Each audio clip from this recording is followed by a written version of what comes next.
I was going to ask, like, can you tell us how this To-Shin training and all of this martial arts history translated into inspired you to write the Ninja Daughter and the Ninja's Blade? How it inspired, you know, does Lily do To-Shin? I don't say that she's doing To-Shin. She has a ninja sensei. So Lily's background is she started, you know, her mother's a Hong Kong immigrant and her father's from North Dakota. So Lily's heritage is Chinese. So it makes sense for her to start in Chinese wushu. So she started when she was very young and she was very good at it. I too trained in wushu, by the way. When I reached a 5th degree black belt, at that time, you guys may remember my favorite weapons of choice were the long weapons. So I really liked the bow and the spear and all that kind of stuff. So hold on 1 second. We are familiar with your passion for the long range weaponry. Hardy, do you have something maybe that we could cue up and show a little demonstration of Tori's passion for these long range weapons? Oh my God. Stand by. Well, you mean we can? I believe we can. Wow. High tech. Yeah, let's all right. Everybody ready? Hang on to your socks here. I remember this. You remember this one? This was the Fall Festival black belt demonstrations from 2009. Oh my gosh, this was so fun. These are all the California. Yeah, I just whacked him in the head. These are all the California guys. Twice. Yeah, probably. You know, we had to really take a lot of time in practicing this to be able to do it safely.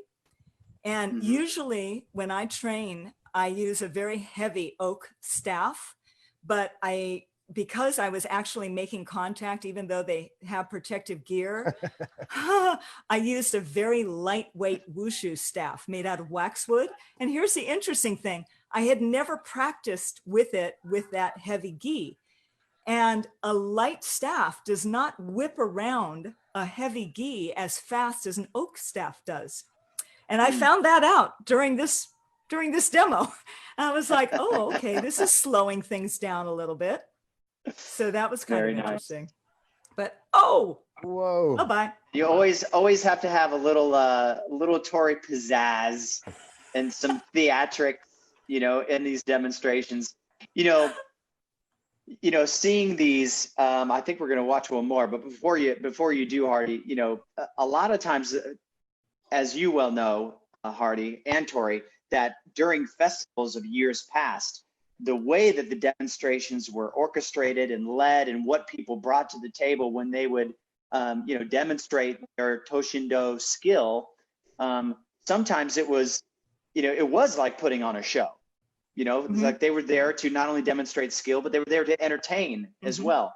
So now you're seeing our brand of martial skill with whomever is coming to the table, showing this is my own personal flair on this base, you know, on the material that I'm going to put on display for you guys. So Tori, that was awesome. Again, it was like watching, you know, martial arts, you know, movie. Others have done some where they're like live in a video game.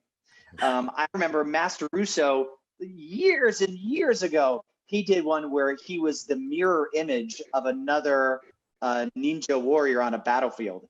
And everything they did to each other was mirrored to each other. So like when they would both ski, both hit. They would both do ukinagashi at the same time to each other. They would both throw each other at the same time, if you could imagine things like that. So people brought all kinds of things to the table. There have been some demonstrations where there was no physical contact. It was all Jedi mind control. Oh my God. Into the air without making, you know, contact with them. So we've had a lot of fun over the past several decades of doing martial arts demonstrations. And that, of course, is a prime example of how much fun you can have in such a devastating martial art. You know, you can still be safe, you can have fun, and you can really show off some, you know, some skill. Yeah, so, that's true. You guys have done some awesome demos, both of you. Oh my God. Oh, stop. So good. By the way, that demo that we saw, I slipped in some wushu spear in there. I could We tell saw at that. the end. Yeah, yeah. Yeah, Saw that because towards the end. It was great. yeah, because what happened was my son was on the UCLA Wushu team, and I met his sensei and took a workshop from him on Bo. And this was a really generous thing because most Kung Fu Sifus don't just teach anybody whatever. You have to start from the beginning. But he recognized me as, a master practitioner, and he said, yes, I will teach you specifically spear and bow. And so I trained with them for quite a while and picked up some of these things and integrated it in the ones that blended, with the way we use these things. And so that was very interesting. So back to Lily Wong, it made sense to me that she would be incorporating wushu and also incorporating ninjutsu. When she's her first year, she's 25, but when she was first year in UCLA, her sister was raped and murdered. And that's when she changed her whole life and dedicated herself to becoming a warrior protector, a big sister to a city, and really amped up, stopped the wushu and just went wholehearted with her sensei. But the other thing that Lily does is she also does boxing.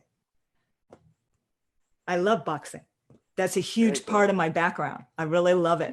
And in Ninja's Blade, she does some boxing. So that's fun. Okay.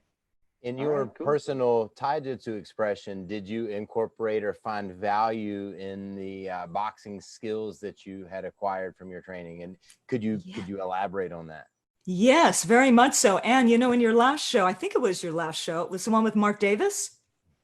Okay, he was also talking about the importance of boxing, especially in dealing with real life modern day attacks, which is what Lily Wong is, a modern day ninja. It's all about, I was really trying to bust through the whole sensationalized ninja stereotype and give people some authentic view of, what we do. And that, by the way, this is an actual art.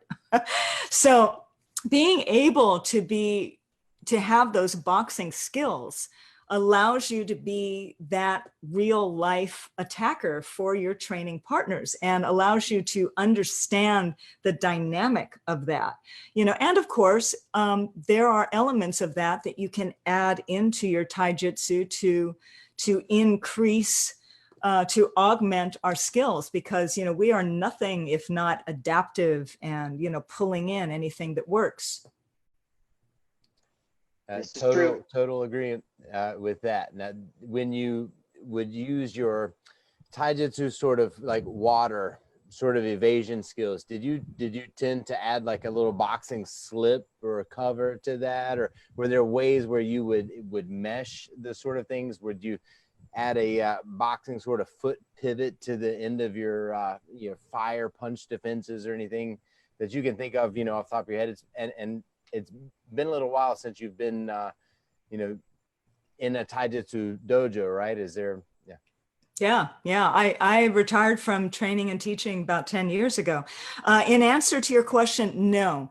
When I was training and teaching in To-Shin Do, I wanted to be completely in my taijutsu and to change that over.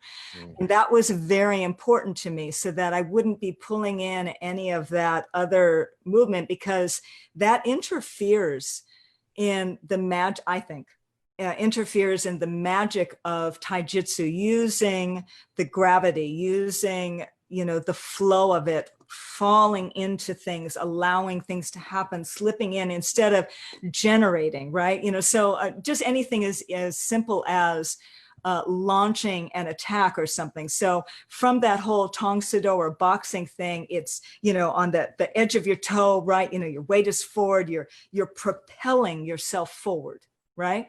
That's, with any kind of Western, typical sports.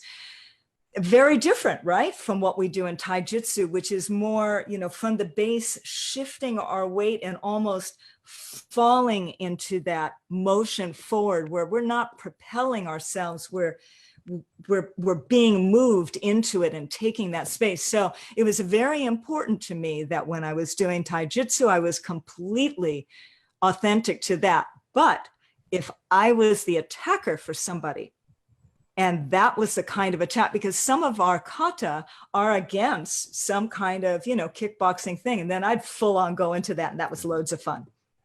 Awesome. You thought that's where your previous training came in, is when we would explore what it was like to have to deal with someone who had some type of advanced skill. You were able to safely but accurately imitate what that might look like, which naturally, as we know with any good uke in our martial art or training partner in our martial art, the more realistic the attack, the better and the deeper we can drill into extrapolating the principle of what's going on. That is so very true. And it's probably why I don't know, maybe there are other reasons, but I remember, when I was personal student of Mr. Poliquin, every time he came to visit, sometimes the entire weekend seminar, I was the only uke. I had the bruises to show it. But are you saying that you got a bruise or two by training with John Poliquin? I don't know if I believe that. I remember training with John Poliquin and feeling like the inside of my mouth was going to be wrapped around my head, but I don't remember bruises. you want to know why I approached and begged to be his personal student? You want to know the pivotal moment that made that decision for me? Yes. What was it?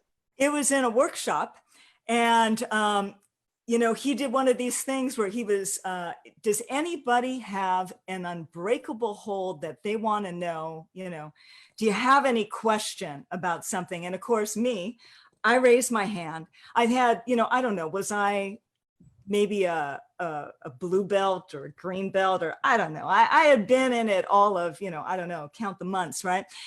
And I said, yeah, I want to know how to get out of a figure 4 choke. Because in Tong Soo Do world, we've been told that this is unbreakable, and I don't believe it. And he said, okay. So he goes, well, put it on me. And I went, all right then. So I went behind him, and, I locked it on good, right? And I had an inkling of what was going to happen. And sure enough, boom, flip me over and just bam on the mat. But you know what? I didn't let go. I was still hanging on, and he was just like, well, if you know anything about him, you don't want to put him in a position like that in front of people, right? You know what I'm saying, right? I think we're laughing because we believe you. Yeah. So a thumb went right in my eyeball. And I got to tell you, I let go lickety split. Yeah. And that's when I went, aha, now I know how to get out of it. And that's what sealed the deal. I was really crazy back then. You guys remember, I was a rather macho woman. Now there's a scene in the Ninja Daughter where Lily Wong is caught in one of these rear naked chokes, and she uses a particular technique and a particular weapon to escape. Could you elaborate on that for us? Boy, I'm trying to remember all the different ways she gets out of things. It involves her talon. You mean this thing? Oh my God! Isn't this? Don't you love this? Okay, so this is Lily's weapon. It's a Fox Emerson Wave 599 karambit. Isn't it beautiful? Love it. Anyway, I get a little excited about that knife. People ask me, does she use a katana? And I'm like, no, she's a modern day ninja. You can't go around carrying a katana in Los Angeles. This is her weapon of choice. It's perfectly legal. Its blade is smaller than 3 inches. She can carry it. It's fine. So yeah, she does things like that. The thing that I'll say about all the fighting in both the Ninja Daughter and the Ninja's Blade, everything in there, and especially things that Lily is doing, I've either taught, executed, witnessed, or researched. Every dang thing. And some of it I even steal from you guys. I watch your demos, and you one of those things you do could be in like Lily 3. So are you saying there might be a scene where Lily screams like a little girl and begs Hardy to let her out of a rear naked chokehold? Because I mean, I'm not saying I've been there, but I might have been. We've all been there. Well, there is this fun scene with in the Ninja Daughter with Sensei, where she's doing this whole kata. I'm trying to remember if it was Moguri Dori or no, I can't remember. Anyway, she was doing this whole thing, and she thought she was in control, right? She's drawing the attack, and he's overextending, and she's turning it around, and she's winning and everything, and of course, he turns it around and. And so all these little fun, there are all these Easter eggs in there. So if you train, the balance was, I wanted to make sure that people who are not crazy martial art nerds, aren't going to tune out and go, this is way too much, but just enough, little Easter eggs where all you guys are like, oh, I could totally recreate that. I totally know what you're doing. Yeah, there's a couple that I read through and I was like, oh, I know that one. Oh, I know that. I'll be honest with you. It's fairly, you could say it's simple, but it's not because of how devastating it is. I always enjoy training and watching people train with someone who's grabbed someone else's hair and just, while everybody's trying to get the hand off or get the head away, we see so many unfortunate, just heart-wrenching, heartbreaking, aggravating YouTube videos of women getting into fights, and just seems like the natural thing is to go for the hair, and they're trying to get away or get the hand off, and I'm just I get a little caught up, I'll admit, and I'm like, just pull her hand onto your head and go in a circle. You'll be just fine. You'll walk away with an arm. Totally. Just leave it there. There are certain things that happen to women. One is you grab the hair. Another thing, I'm a pretty small woman, and both of you guys, Hardy, I'm looking at you. When I was training, we ninja, right? We say hello. It's usually with a punch or a this or a that. You know what you guys used to do to me all the time? You'd pick me up in the air. Why? Because you can't. I'm little. So one of my favorite things to do was fighting in the air. And I don't know if you remember this, Hardy, but you and I think we were in Portland, Oregon at Discovery, and you picked me up and I turned into this whole thing. And before you knew it, I was like attacking you in the air, and you were like, I was just saying hello. And I was like, yeah, so was I. Well, let's take a look at another hello. Yeah, this is another hello. This involves some aerial attacks and defenses, but this is one of Tori's demonstrations again at a festival in 2008. Excuse me, was that the one we just watched? That's what we just watched. Yes, 2008. Let's do that one. Okay.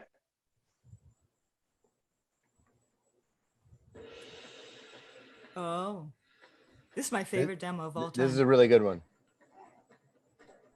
Big Mike Ford. Oh man, Brett. Favorite uke of all time.